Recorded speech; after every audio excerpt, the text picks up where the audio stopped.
Hamas কি গাজার জঙ্গি সংগঠন? কেন ফিলিস্তিনিরা আজও এই হামাসকে তাদের জন্য অপরিহার্য মনে করে? সাম্প্রতিক একটা সমীক্ষাতে 72% ফিলিস্তিনি জনগণ তারা মত দিয়েছে এই বলে যে হামাসের হাতে বন্দুক থাকুক, হামাস যেন কোনোভাবেই তাদের অস্ত্র পরিত্যাগ না করে, কারণ হামাসের হাতে বন্দুক তাদের ভরসা।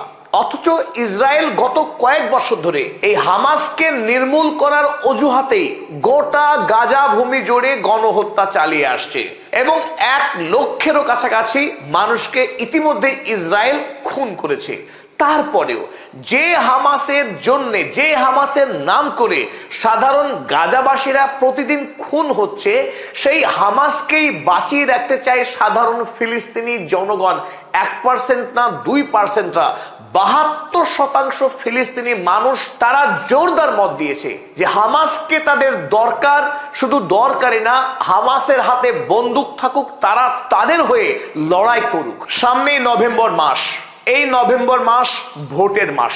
আমেরিকায় মিডটার্ম নির্বাচন, ইসরায়েলে নির্বাচন, এবং এই নভেম্বর মাসেই প্যালেস্টাইনে 20 বছর পর সাধারণ নির্বাচন হতে যাচ্ছে। এবং তাৎপর্যপূর্ণ বিষয় হলো এই নভেম্বর মাসে ফিলিস্তিনে হতে যাওয়া নির্বাচনে হামাস প্রতিদ্বন্দ্বিতা করবে এবং আগে থেকেই খুব জোর দিয়ে বলা যায় এই নির্বাচনে হামাস বিপুল মার্জিনে জয়ী হবে এবং 20 বছর পর ফিলিস্তিনের মাটিতে প্রথমবারের মতো হামাসের হাত ধরে একটি সরকার নির্বাচিত হতে যাচ্ছে। এবং এই নির্বাচনে সত্যি সত্যি যদি হামাস জয়ী হয়, তাহলে ইরান এবং ইসলামিক নেটো, যে ইসলামিক নেটোতে ইতিমধ্যেই সৌদি আরব, পাকিস্তান এবং তুরস্ক তারা স্বাক্ষর করেছে, এবং আশা করা যায় নভেম্বর মাসের আগেই মিশর এবং কাতার, এই শক্তিশালী 2 মুসলিম রাষ্ট্র, তারাও ইসলামিক নেটোর সদস্য হবে। তাহলে ইরান এবং এই ইসলামিক নেটো তারা কি ফিলিস্তিনকে স্বাধীন রাষ্ট্র করার কাজে হামাসকে সাহায্য করবে? হামাস এবং ইরান এবং ইসলামিক নেটো সকল মুসলিম রাষ্ট্রগুলো ঐক্যবদ্ধভাবে যে স্বপ্ন আজও অধারা, এই ফিলিস্তিন রাষ্ট্রকে স্বাধীন এবং সার্বভৌম করার কাজ, সেই কাজ কি নভেম্বর মাসে আমরা দেখতে পারবো? ধ্বংস হতে যাওয়া গাজা ভূমিতে আজও এই হামাস তারা প্রাণকে বাজি রেখে ইসরায়েলি সেনার সঙ্গে লড়াই করে যাচ্ছে আপ্রাণ, এবং ফিলিস্তিনি জনতা তারাও আজও এই হামাসের সঙ্গেই দাঁড়িয়ে আছে, ঐক্যবদ্ধভাবে লড়াই চালাচ্ছে। এবং এতদিন এই হামাস যারা একটি মিলিটারি অর্গানাইজেশন ছিল, একটি রেজিস্ট্যান্স গ্রুপ ছিল, ইসরায়েলের দখলদার থেকে গাজা ভূমিকে মুক্ত করার লড়াই করছিল, সেই হামাস এখন তারা মিলিটারি অর্গানাইজেশন থেকে একটি রাজনৈতিক দলে রূপান্তর হতে যাচ্ছে।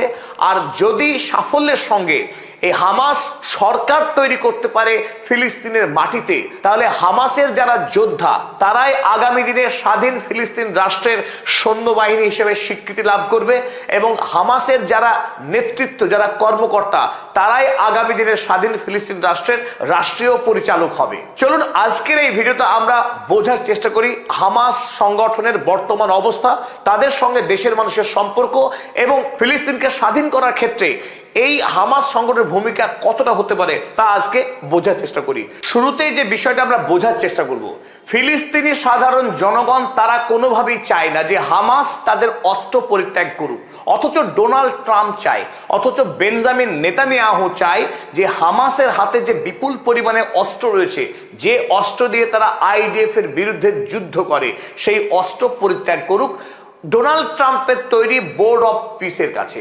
সেই নির্দেশ ডোনাল্ড ট্রাম্প জোরালো ভাষায় দিয়েছিল, কিন্তু হামাস সে কথা মানেনি। হামাস দাবি করেছে যে আমরা অস্ত্র ততদিন পরিত্যাগ করব না যতদিন আইডিএফ সেনারা গাজা ভূমি থেকে পিছনে হটছে। একদিকে আইডিএফ তারা আকাশ থেকে বোমা বর্ষণ করবে, সাধারণ গাজাবাসীকে খুনও করবে, আর হামাস তারা বন্দুক ছেড়ে দেবে, এটা হতে পারে না। ঠিক একইভাবে হামাসের যারা সদস্য, রাজনৈতিক কর্মকর্তা, যারা এই মুহূর্তে কাতারের দোহা এবং তুরস্কের আঙ্কারাতে অফিস চালাচ্ছে এবং সারা পৃথিবীর সঙ্গে যোগাযোগ রক্ষা করছে রাজনৈতিকভাবে, তারাও মনে করে যে তারা কোনোভাবেই অস্ত্র পরিত্যাগ করবে না। এবং এই প্রেক্ষিতে আমরা যে কথা উল্লেখ করেছি, আগস্ট মাসের 12 তারিখে একটি সমীক্ষার ফল প্রকাশিত হয়েছে, যে সমীক্ষা চালানো হয়েছে গোটা ফিলিস্তিন জুড়ে, গাজা, ওয়েস্ট ব্যাংক এবং ইস্ট জেরুজালেমে। সেখানে সামগ্রিকভাবে যে ফল হাতে পাওয়া গেছে তাতে দেখা যাচ্ছে 72% ফিলিস্তিনি জনগণ তারা প্রত্যেকে জোরালো দাবি জানিয়েছে যে হামাস যেন কোনোভাবেই তাদের অস্ত্র ছেড়ে না দেয়, অস্ত্র পরিত্যাগ না করে, কারণ ওই অস্ত্রই তাদের বেঁচে থাকার সম্বল, তাদের বেঁচে থাকার রসদ। আমরা এটা বোঝার চেষ্টা করি কেন ফিলিস্তিনিরা আজও হামাসকে তাদের নয়নের মণি করে আগলে রেখেছে। সহজ উদাহরণ এই, আপনারা দেখছেন ওয়েস্ট ব্যাংকের মানচিত্র, এটি গোটা ফিলিস্তিন রাষ্ট্রকে টুকরো টুকরো করে ফেলা হয়েছে, এখন 3টে অংশে অলরেডি বিভক্ত হয়ে গেছে। আপনারা দেখছেন এটা ওয়েস্ট ব্যাংক, এই পাশে দেখছেন আপনারা সেই গাজা ভূমি, যে গাজা ভূমিতে বোমাবর্ষণ চলছে, আর এই মাঝখানে ছোট্ট করে একটি অংশ রয়েছে, এটি হলো জেরুজালেম। জেরুজালেম এই বৃহত্তর ওয়েস্ট ব্যাংক এলাকা থেকে এখন ইতিমধ্যে বিচ্ছিন্ন হয়ে গেছে, এবং আমরা জানি যে এই গাজা ভূমিতেই হামাস সংগঠন তারা অবস্থান করে। আর এই ওয়েস্ট ব্যাংকে ফিলিস্তিনির হয়ে লড়াই করবার মতো কোনো সক্রিয় শক্তিশালী কোনো গোষ্ঠী নাই।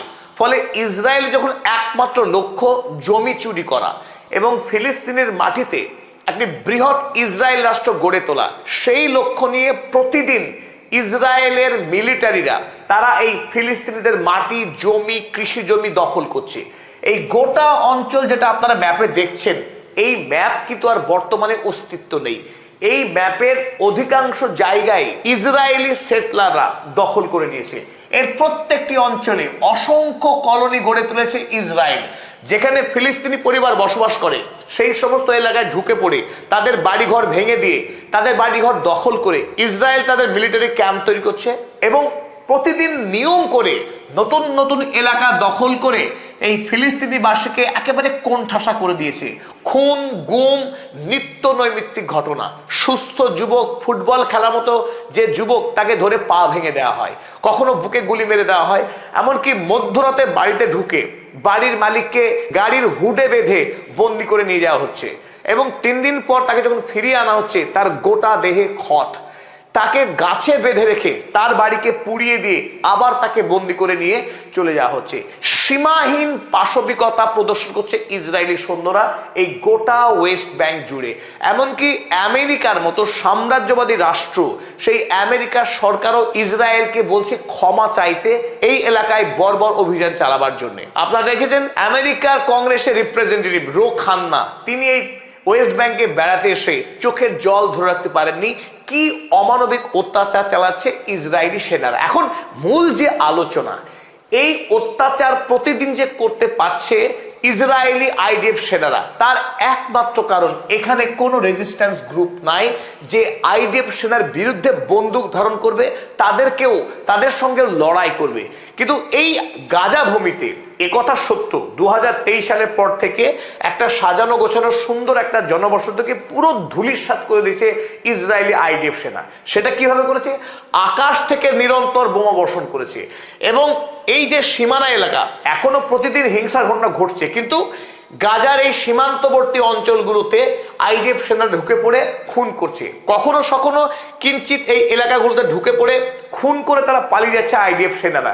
কিন্তু যেখানে এই ফিলিস্তিনি জনতারা বাস করে, এই গাজার যে সমস্ত এলাকাগুলোতে টেন্ট রয়েছে, তার ভেতরে ঢুকে আক্রমণ চালানো বা স্থায়ী কলোনি তৈরি করা, এই রকম কোনো কাজ আজও সাহস করে না ইসরায়েলি বর্বর গণহত্যাকারী আইডিএফ সেনারা।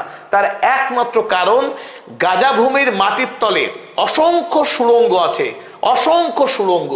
এই সুড়ঙ্গের ভিতরে রীতিমতো শহর আছে, যেখানে হাজার হাজার এই হামাসের সৈন্যরা, যোদ্ধারা তারা বসবাস করে। এবং এও অনেকে মনে করে এই সমুদ্র এলাকাতে ইসরায়েল শক্তিশালী নৌ অবরোধ চালাচ্ছে, কিন্তু এই জলের মধ্য দিয়ে কোনো না কোনো পথ দিয়ে এই হামাসের সদস্যরা সারা পৃথিবীর সঙ্গে যোগাযোগ রাখে। এদিক দিয়ে বেরোবার কোনো পথ নেই, চারিদিকে পথ বন্ধ, অথচ হামাসের হাতে অস্ত্র পৌঁছে যায় এবং হামাসের সদস্যরা সারা পৃথিবী ভ্রমণ করে। এ এক রহস্য। যেহেতু হামাসের রীতিমতো সুড়ঙ্গ কেটে এই গোটা এলাকাতে অবস্থান করছে, তাই ইসরায়েলি সেনারা এই সমস্ত এলাকায় পদব্রজে গিয়ে স্থল অভিযান চালিয়ে যুদ্ধ করার আজও সাহস করে না। এখান থেকে একটি কথা স্পষ্ট বলা যায়, কারণ তাদের সামনে মুখোমুখি বন্দুক ধরে লড়াই করা, তাদের বিরুদ্ধে প্রতিরোধ গড়ে তোলার মতো একটা সংগঠন বিরাজ করে আজও এই গাজা ভূমিতে। অথচ ওয়েস্ট ব্যাংকে তারা দখল করতে করতে মাত্র 30% এলাকা বাকি রয়েছে দখল হতে। প্রায় ওয়েস্ট ব্যাংকের অধিকাংশ অঞ্চলই এই মুহূর্তে দখল করে নিয়েছে ইসরায়েল, এবং যে সমস্ত ফিলিস্তিনি পরিবার